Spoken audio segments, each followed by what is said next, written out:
আমাদের সামনে কোরবানি।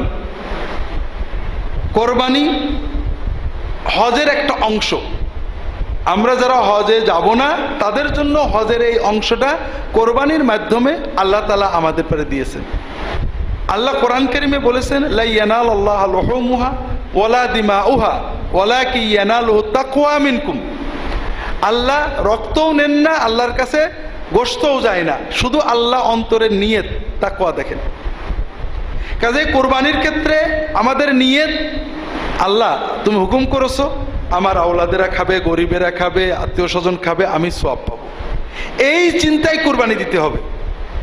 কোরবানি লোকে দেখবে, ছোট গরু দিলে মানুষে কি বলবে, একটু বড় দিতে হবে, অথবা গোশত যত বেশি আমি ঘরে ফ্রিজে রাখতে পারি অনেক দিন, এই চিন্তায় কোরবানি দিলে তো কোরবানি হলো না। কোরবানি আল্লাহর জন্য আমি ব্যয় করব, আমার সন্তান খাবে এটাও, গরিবেরা খাবে এটাও, আত্মীয় স্বজন খাবে এটাও, আল্লাহর হুকুম হিসেবে আমি পালন করব।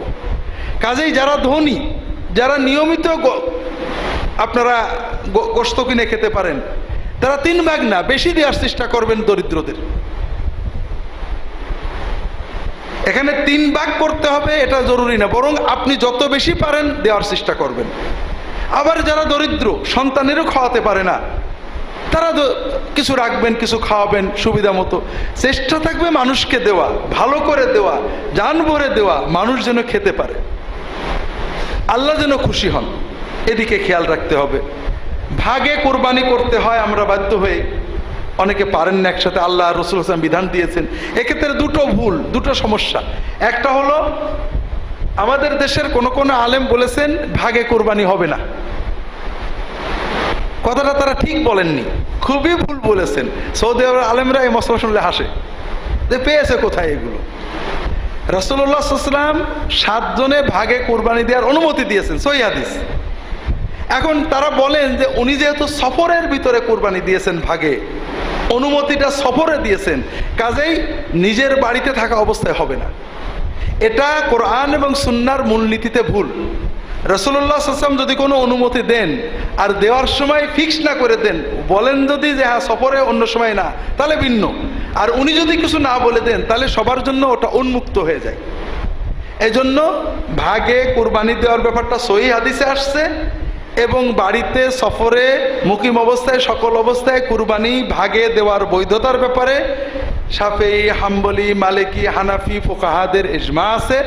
কাজেই এটা নিয়ে বিতর্কটা অনাকাঙ্ক্ষিত এবং অনুচিত, হাদিসের আলোকে ঠিক না। সহিহ হাদিসে অনুমতি আছে, আমি আবার একটা শর্ত জুড়ে ওটা বন্ধ করব, যেটা শর্ত রাসূলুল্লাহ সাল্লাল্লাহু আলাইহি ওয়াসাল্লাম করেননি, সাহাবীরাও করেননি।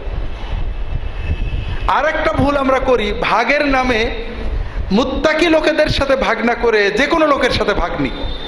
যেমন বেনামাজি, হারামখোর, যারা হারাম উপার্জন নির্ভর, এদের সাথে ভাগ নেবেন না। কারণ বেনামাজির ঈমান নিয়েই সন্দেহ আছে। যে লোক নামাজ পড়ে না কিন্তু স্বীকার করে খুব কঠিন গুনার কাজ করছি, খুব মনে পাপ আছে যে আল্লাহ নামাজ না পড়ে চোরের চেয়ে খারাপ, লুচ্চোর চেয়ে খারাপ, মদ করের চেয়ে খারাপ, আমি একটা বড় অন্যায় করছি, তার ঈমান কোনো রকম থাকতেও পারে, নাও পারে। আর যে মনে করে যে নামাজ না পড়লে ও নামাজ পড়ছে আমি ভালো আছি, এ একেবারে 16 আনা কাফের, কোনো সন্দেহ নেই। কারণ সে নামাজের গুরুত্বই মানে না। নামাজ পড়ে তার চেয়ে বেনামাজি ভালো হইতে পারে, এই চিন্তাটাই একটা সম্পূর্ণ ঈমান হারানো চিন্তা।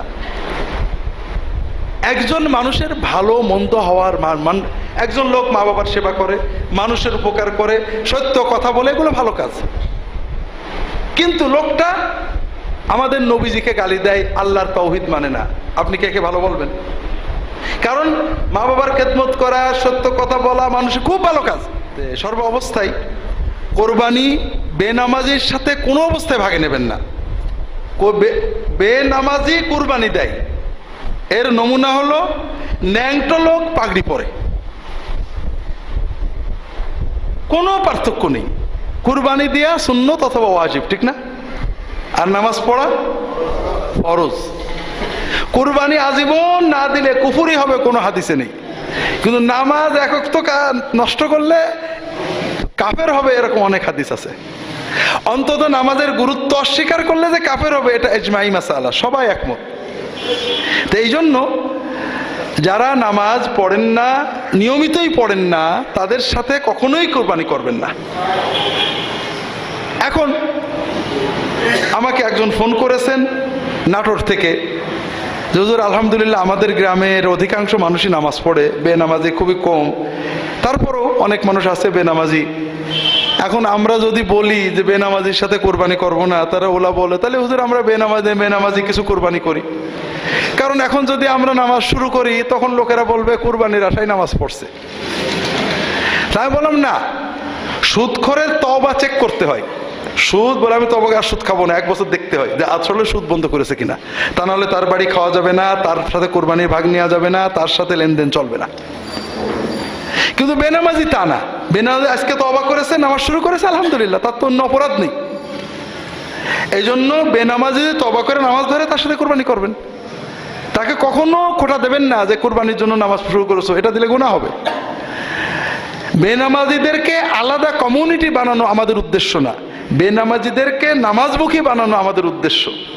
ইমাম আলেমদের এ ব্যাপারে সচেতন হতে হবে। বেনামাজিকে আউট করা উদ্দেশ্য না, ইন করা উদ্দেশ্য, যে ভাই নামাজটা অন্তত পড়েন। আমাদের এখানে, আমার গ্রামের, আমি বাংলাদেশে আসার পরে প্রায় 4-5 বছর এই মসজিদেই জুমা পড়াতাম। গ্রামে আমার ছোটবেলার এক খেলার সাথী মতোই মারা গেল, নামাজ পড়তো না। তো মারা গেছে, তার শ্বশুর আবার দিনদার মানুষ, মারা গেছে, বলেছে জানাজা পড়াতে, বলে যে নামাজ পড়তে, বলে না, তাহলে আমি জানাজা পড়াবো না, আত্মীয় স্বজন পারলে পড়ুক। তো এখন জানাজা ভালো হয়নি, ওই শ্বশুর বোধ অল্প 2-4 জন লোক নিয়ে কোনো রকম জানাজা পড়েছে। পরের জুমা থেকে আমাদের গোবিন্দপুরের লোকের মুসল্লির সংখ্যা বেড়ে গেল। অনেকেই যাদের মোটে দেখতাম না জুমার দিনে দেখা শুরু। আমার কথা, ভাই আল্লাহর কাছে তোমার জন্য সাক্ষী দেব, তোমাকে আমি একদিনও মসজিদ দেখলাম না, কি করে সাক্ষী দেবো কও? অন্তত মসজিদে আসো, আমি বেঁচে থাকলে তোমার জন্য সাক্ষী দেবো। আর মসজিদে আসবে না, যে তোমার সাক্ষী দেবে সে বুঝবে আমি ওর ভিতরে নেই। তা আমরা এর পরে দেখা গেল গোবিন্দপুরে মুসল্লির সংখ্যা বেড়ে গেল, অনেকে অন্তত জুমায় আসা শুরু করে দিলেন। তা আমাদের উদ্দেশ্য ইন করানো, আউট করা না, বেনামাজিকে সমাজচ্যুত করা না, বেনামাজিকে আদর করে নামাজ পড়ে সমাজে আনা। কাজেই বেনামাজির সাথে কোরবানির ভাগী হওয়া যাবে না। যারা হারাম উপার্জন নির্ভর, ঘুষ খান জানি, সুদ খান জানি, তাদের সাথে কোরবানির ভাগ কখনোই করবেন না, কোনো অবস্থাতেই না। এদিকে সবাই খেয়াল রাখতে হবে। আল্লাহ তাআলা সবাইকে তৌফিক দান করুন, আমিন।